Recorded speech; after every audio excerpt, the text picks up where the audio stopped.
one, yes we want it. Be wary of the creeping tongue that says that they own it. Shade is made when the gods fade, a secret moment. When we are doing the will of our true self, we are inevitably doing the will of the universe. In magic, these are seen as indistinguishable. That every human soul is in fact one human soul. It is the soul of the universe itself. And as long as you are doing the will of the universe, then it is impossible to do anything wrong.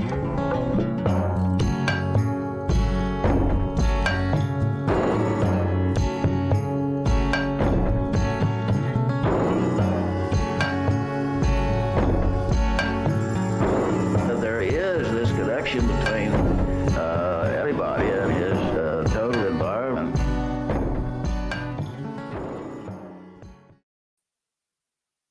Hi. Welcome, everyone. Thanks for joining me, John and Jilly. I know I had to do it early this morning, and I had to do it a little last minute. Some things moved around in my day, and I wanted to make sure I finished the week of daily liminal streams like I said I would. And so to kind of finalize and celebrate, I thought we might have a fun one. I'm going to do some experimenting with different cameras and show you around my studio a little bit and my ancestor altar and my kind of daily magical altar that I use, as well as some other fun trinkets and doodads. But yeah, thanks for joining. There might be some fumbling around as I'm switching cameras and doing, this little bit of runaround. But I just wanted to say thank everybody, for being here daily or catching maybe the replays. Yesterday was a fantastic chat that I'll actually eventually put out as a podcast. And there was some X-Hex and Vexings in there. There were some, fun Lupercalian topic-based chats. There were a lot of fumbles, a lot of tries, but it's been a really good experiment. I wanted to reiterate that next week I will not be able to do the daily liminal streams except for Wednesday, not Tuesday. Wednesday, which is my birthday, I will have a stream because I will have the day off. But unfortunately, next week I'm going to be in the woods pretty much, primarily every day for a long time, teaching my outdoor education. So I will be back on the daily stream train after that. And this was a fun experiment, and it's really getting me back, getting my druthers, about broadcasting and doing it as much as I used to, which I stopped. Hey, Andy, good to see you. Steven, thanks for joining, man. It's good to see everybody. Like I said, probably keep it a little bit short, but I'm going to try to show you around a little bit, go over this mess of an altar over here, maybe talk about some other stuff. And thanks, Spooky. Good to see you. I'm going to be juggling different cameras. I'm going to use my phone camera to kind of walk around. So when I do this, I'm going to have to add this guy, and then I'll probably turn this camera off, turn this mic off, put in my Bluetooth headphone for the camera. So let's see if this works. So first I'm going to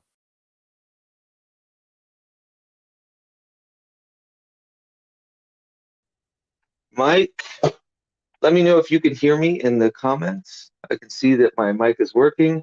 And Shazam. All right. So this is the altar.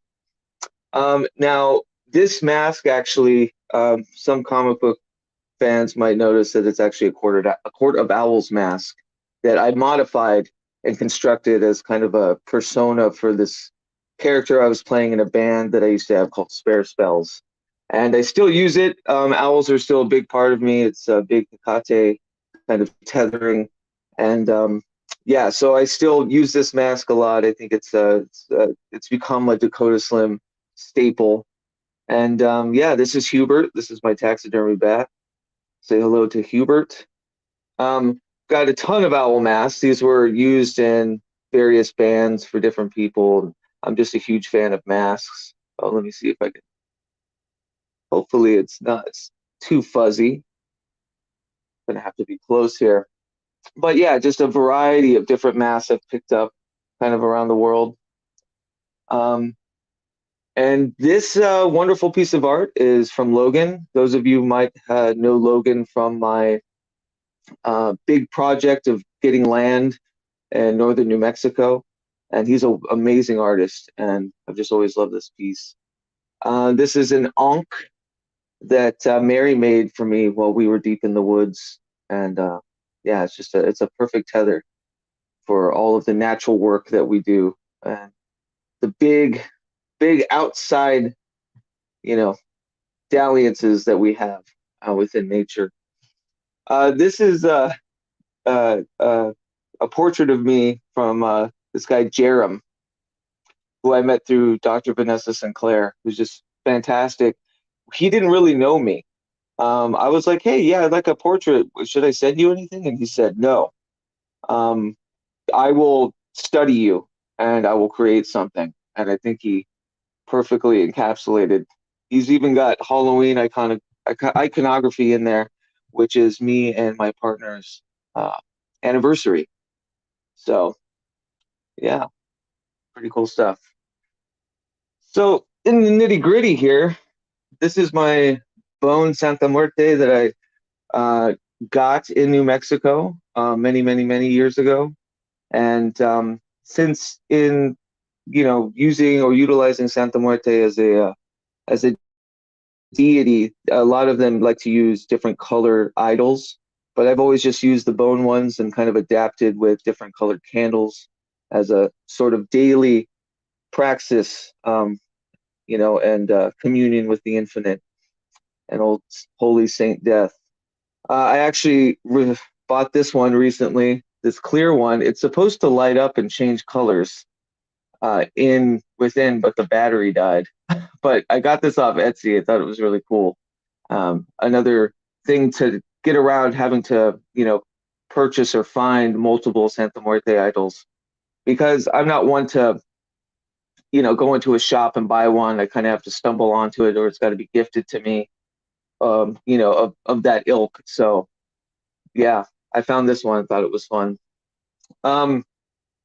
This back here, you can probably barely see it. This is an old. Yeah, I will. There's Logan. That's Nar Illustrations, who did that painting. Says, make sure you point out the stink pot I left on your floor. Yeah, when Logan stayed here, he stayed in the studio, and it was incredibly smelly. But that's Logan. So yeah, behind you can see it's this old Santa Fe around the late 1800s territory map, and I'm using it for this big writing that I'm doing called Zozobra, and it's this book that I've been working on forever, and I'm actually using the iconography of the late 1800s New Mexican territory and their villages and townships as different bardos. Sorry, I'm a little shaky because too much coffee. But what's funny is you can see the trail there along the Rio Grande, and I placed the bardo of the animal realm in Taos, and Logan and I are looking at land in Taos. So it's just a funny full circle. I made this maybe 15 years ago. Yeah, I drew this, and so it's just a funny, weird how things work out, manifestation type thing. This is my grandfather, Captain Ross, in all of his glory when he was a kid. We looked very similar when I was a youth, and there's a little me in there. Another, I like using kind of the necromantic ideas of ancestral magic, even in personal ones, putting memories and old totems in there, of letting go of the past, kind of working through different things, as well as giving thanks and credence to my own ancestors, like the great Captain Ross right here. There's a recent draft of the prologue from the big work or the big book I've been writing, as just a reminder to kind of, seed that daily. This is my Coyote Skull, one of many. Coyotes are a big deal to me. Since my youth, I've always felt a deep kinship with them, especially in kind of the folkloric and mythical representations of the coyote. And as you can see here, that's actually a coyote pelt that lines my entire altar. There he is. Yeah, and that was gifted. Mary, my partner, was actually wearing this on our first date ever. And it just goes to show, like, she didn't know my fascination and love for the coyote, so it was just an incredible seed or point. Of course, We the Hallowed, always keeping that in mind. This is an old pamphlet from We the Hallowed back in like 2014. We were handing it out when we were kind of using more of like a cultish iconography for it, but we were really just doing salons and different variety shows. That's actually how PRAGMAGICK started. I was interviewing people live at the Waypost in Portland, Oregon, and we would have bands and stand-up comedians and lectures, and that's how We the Hallowed started. It was an in-person kind of salon, and so it's now just this international brilliant art collective, which many of you are a part of. Logan actually used to do live digital art for those salons. So yeah, that was just a really fun time in life. This is me and Mary on our anniversary at Halloween. She actually won the costume contest. I was a dead, 40s pilot. She was a dead sailor, and she actually won the costume contest.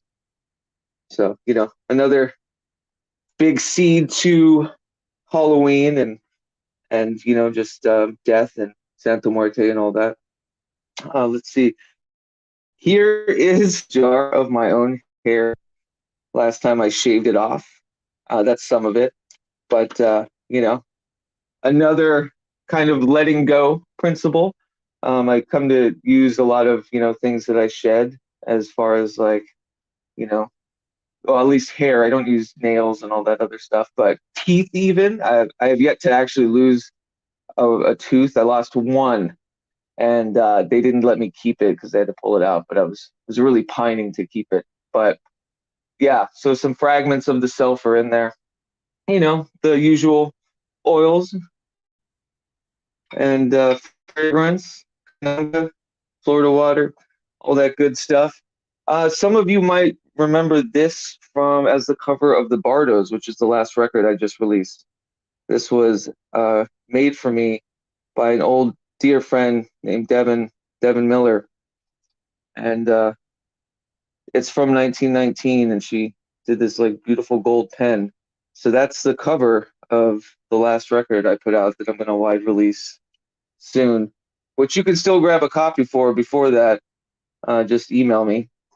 Some other trinkets. This is also a handmade slingshot. I was collecting slingshots from all over the world for a long time, and this one's from Africa.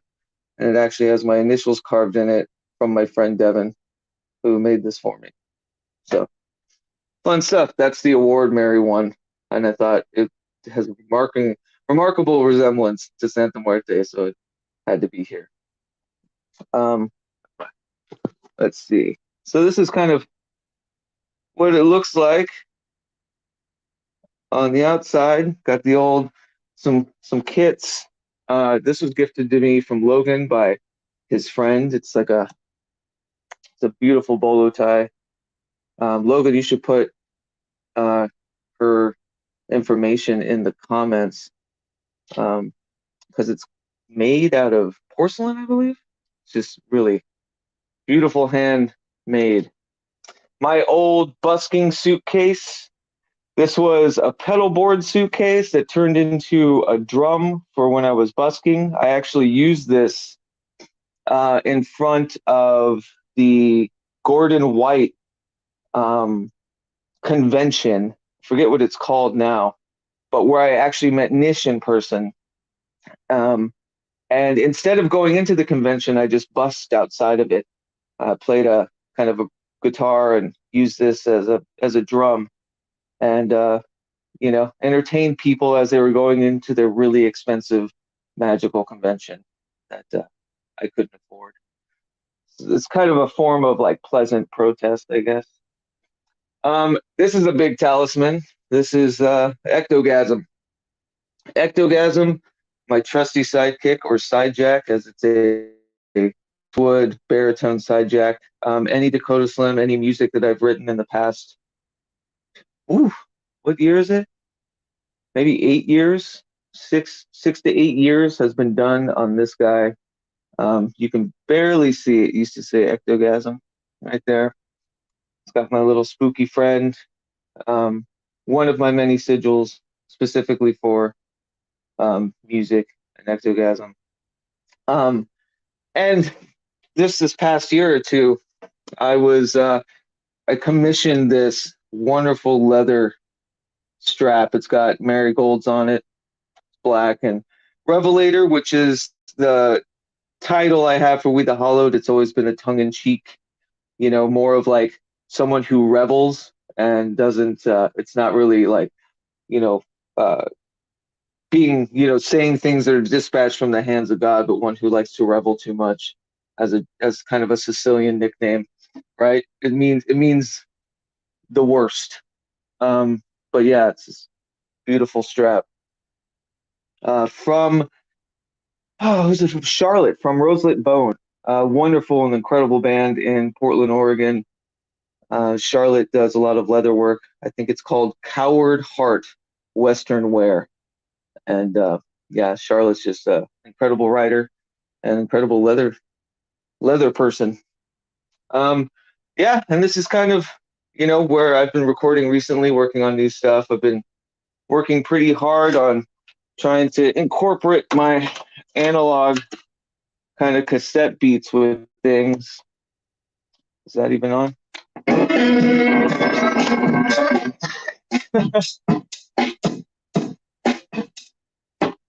Yeah, so I've been working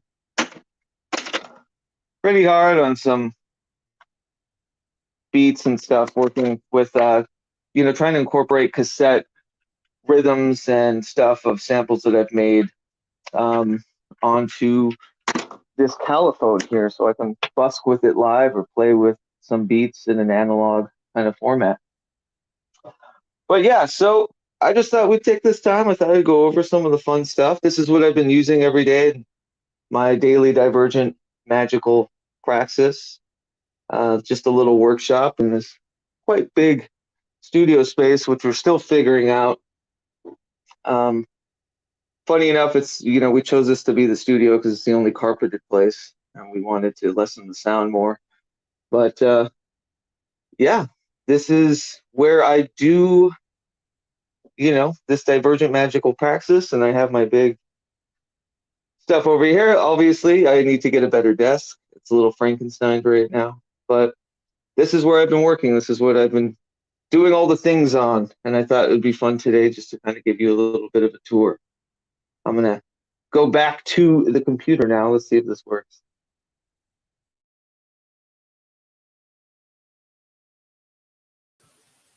Hey, did it work? It worked. All right. Cool. So I got to use 2 cameras. Look at that. I'm learning StreamYard. It's working out. Yes, Ectogasm, Kinky Ghostbusters. That's exactly it. R.I.P. Ivan Reitman. But yeah, Ectogasm was these kind of night. If you remember in Ghostbusters, the scene where the Spectre is unzipping, Ray Stance's pants, that's an Ectogasm. Wow, I can feel the magic emanating through my screen. Cool, thanks, Andy. Yeah, it's a work in progress. Like I said, I have other altars that I use throughout the house. Maybe give you a tour of that someday. But this is where I do the bulk of all the creative stuff. So I thought it'd be fun to share and go over things. Creative stuff also meaning, my magical praxis, whatever that is. this crazy anarchic magic that I use. As you can see, I'd probably pissed off a lot of occultists just showing that altar and all of the warring and different things that I have that I use. But punk rock, right? Yeah, let's see who else. Oh, 6 cents. Nice. Good to see you. Thumbsies. Internet here very sporadic on the side, doing things anyway. Nice. Here we go. Roan Sero made it. It's ceramic. She's Portland based. So that was the ceramic bullhead bolo tie, because I collect a lot of bolo ties. And yeah, this is Logan, everyone. Nar Illustrations. He is my partner in crime with this big venture of getting land that we'll be documenting and talking about more. So everyone give him a hello. Maybe subscribe to his YouTube channel. He does a lot of animation. He's a wonderful artist and just a good dude. Thanks, Sam Alam. Appreciate it. Yeah, I didn't have much time today. Still got to walk the dog and go to a meeting and do all these things, but I thought it would be fun. Again, off the cuff, I had no idea. It was like literally 20 minutes before. I think I was actually talking to Jill and Sam and was like, oh, you know what I'll do? I'll try to maybe give a altar tour. Okay, let's do that. So that's the beauty of these daily streams, completely off the cuff, total rambles, right?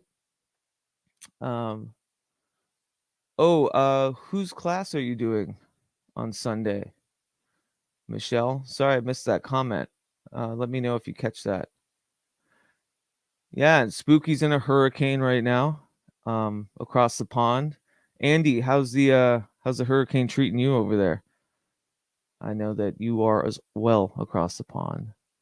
Let's see, there's nothing on my channel except the We the Hollowed Skulls and your music video. That's right. So Logan actually animated the music video for Night Thief from Dakota Slim from my Cactus Crown album. It's that beautiful animated one that I've shared a lot. And I should share here. Maybe we'll just do that. The funny thing is, if I share anything from that album, my distribution label actually copyright claims me.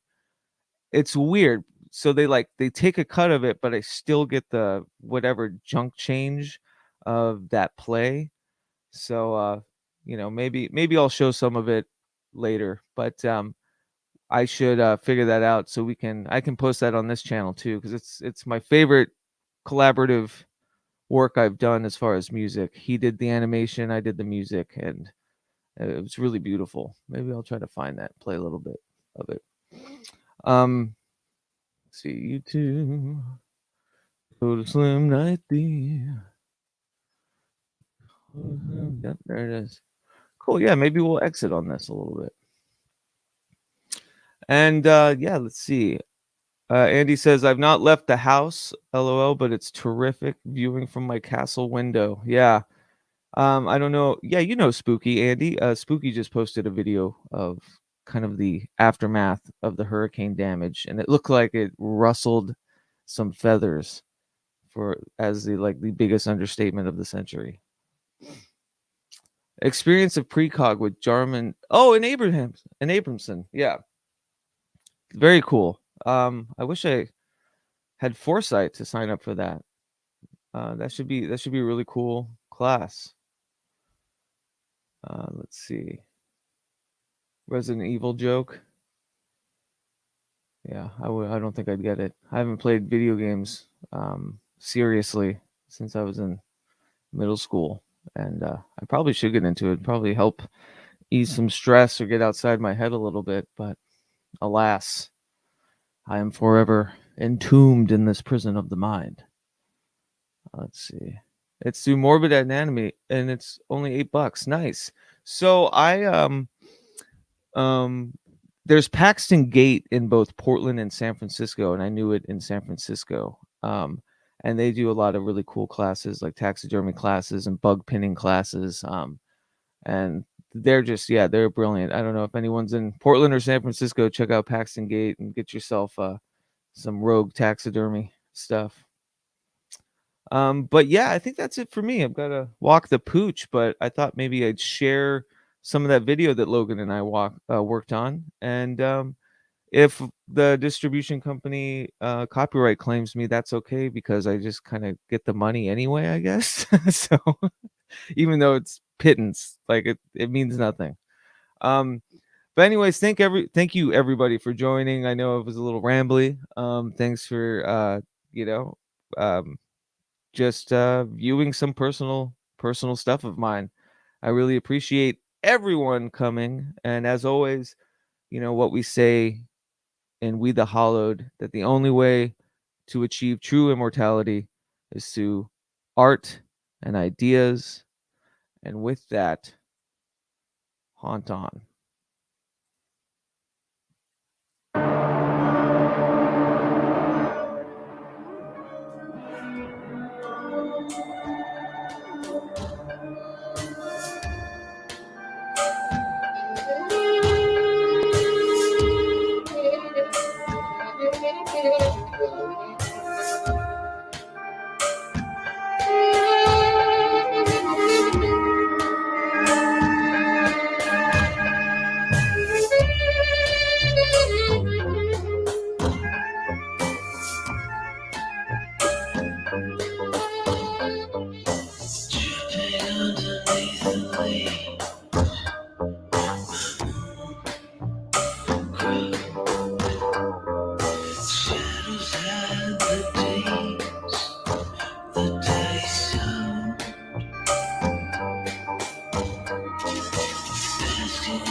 We forget